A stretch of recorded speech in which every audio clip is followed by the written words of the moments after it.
Trying to survive as an independent filmmaker in 2025 feels pretty much close to impossible nowadays. Today, I want to give you guys some advice on what I'm doing and how I am going to be pivoting in this next season of life. Hello, my name is Seth Dunlap. I am a DP, actor, and filmmaker based in Los Angeles, California.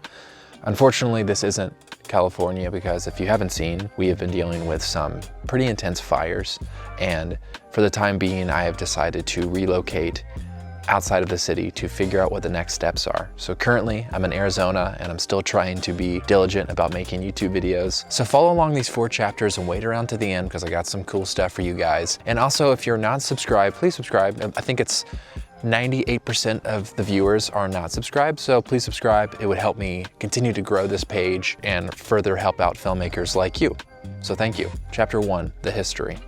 When I started, I essentially had no idea what I was doing. I was working at Chick-fil-A and living in South Carolina, and my brother saw that I had interest in filmmaking. So he offered that I moved down to Florida at the time. This is back in around 2012, and he owned a recording studio. So I started filming people at his recording studio, and in tandem to doing this, I also shot weddings with my friends Kaylin and Christine. They really took me under their wing and they taught me how to shoot a wedding. When I continued this wedding journey, I had goals to film destination weddings, elopements, and I really didn't realize where it would take me. The wedding company expanded and grew, and I thought if I can just meet my goal of shooting one wedding outside of the state, then I've made it. I'm a filmmaker that has made it as a wedding videographer. Fast forward 6 months, I started shooting weddings outside of the state, and then I started shooting weddings outside of the country. So as I progressed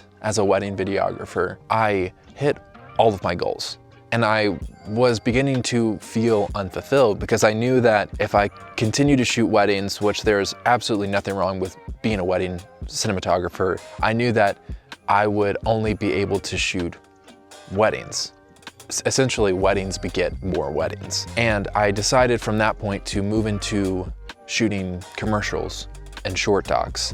So in doing that, I had to let go of shooting weddings because I truly believe that you can't be given gifts if your hands are full. So if you're shooting a genre of something and you really want to get out of that into shooting what your next goal might be, you can't continue to shoot the thing that you're already shooting because it's only going to lead to more of those same opportunities. I eventually was able to phase out shooting weddings and I moved into shooting commercials. And commercials were seriously so much fun. You're working with bigger crews, you are telling stories that are impactful. There's a lot of pre-production, there's a lot of planning that goes into it. I was moving out of this wedding videographer that would be hired to shoot something and you try to make that one thing a cinematic and you only have one shot for the one day at a wedding, to being more intentional with shooting commercials, shooting short documentaries. I traveled to Africa. I shot a documentary out there.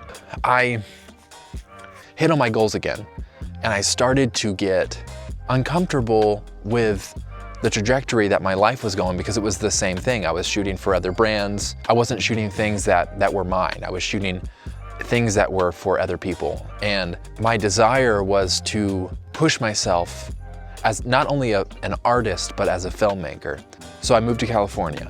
I moved to Los Angeles. I started to shoot more narrative stuff, and it really is that is the dream. I want to be making movies. I want to be making TV shows. But as I've been doing this, I've been on YouTube literally every day. And I thought, what better way to start this journey of trying to make original content by sharing the process. And that's where we are today. I hope you guys are enjoying these videos. It's been so much fun to make them. It feels really fulfilling to be able to give back to the community that I have learned from years. I never went to film school. Literally, YouTube University was my journey into this world. Chapter 2, the risk. I know what you're thinking. Seth, what? Okay, if you want to be a filmmaker, why the hell are you moving out of the city where it happens? The city where literally they say dreams are made of. I guess for me, I think with filmmaking nowadays, you can be anywhere and you can live anywhere and you can tell stories. And I think that's what excites me with YouTube and with social media, is that if you are creative, You can do this from anywhere. If you want to be in the Netflix world, if you want to be in the Hulu world, yes, I would say move to California, see if you can build relationships with people.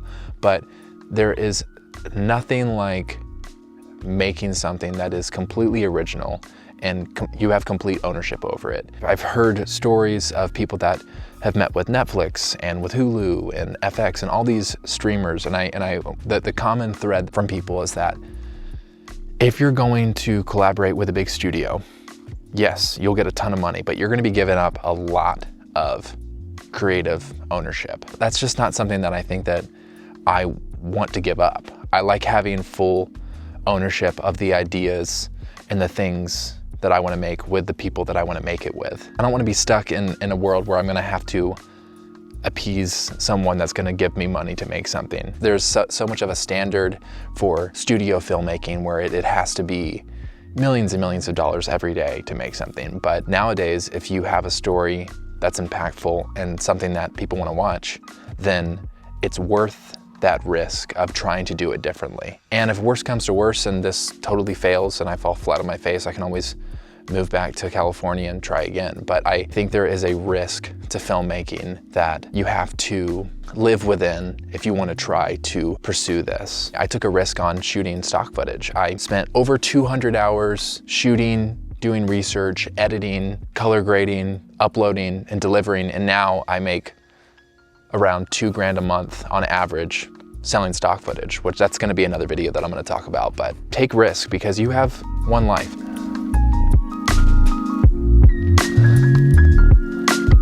Hopefully that's exposed. Chapter 3, a question for not just me, but for you guys. What has been the biggest challenge for you as a indie filmmaker in 2024? What are you hoping for in 2025? I think for me, the biggest challenge that I had was making my own projects. I was hired for all of my work in 2024, and I did probably 1 or 2 creative things that were just my idea and my brainchild. And moving forward into 2025, I hope that I can be more creative and make more projects like this to push myself not only as a filmmaker, but also as an artist. Oh, there's a dog. Part 4, the pivot. Pivot!